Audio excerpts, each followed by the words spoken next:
So, I'm very happy to visit Sudan at this time as in the UN is moving back to Khartoum, and I want to come here to really work with our colleagues so that we can work with the state authorities, right, with the government institutions, with the communities, more closely and more effectively.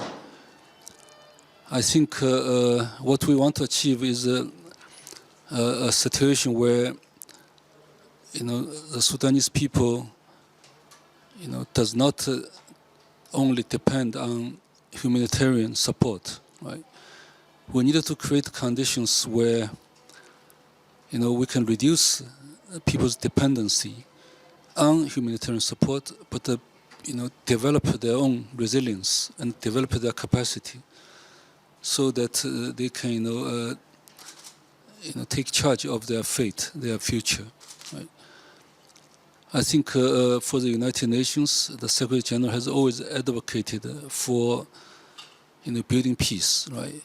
Finding common ground, among all, actors in the country, between government authorities, different factions of the society.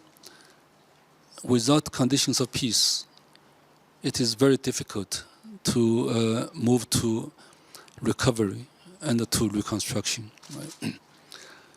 Sudan, Sudanese economy has declined quite significantly over the last few years.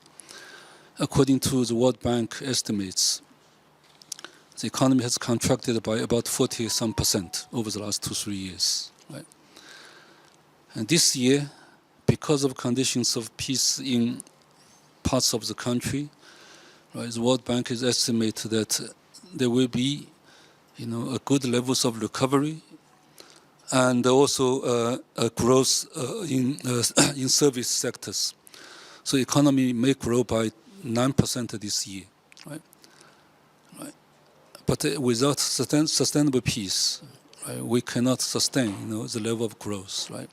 So I think that in the interest of, Sudanese people, I think it's really important that we work together to, achieve peace, achieve, national unity, right? So I think the UN is here to help, right?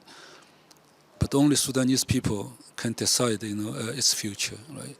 But you can count on the support of the United Nations in your effort, right? So thank you very much.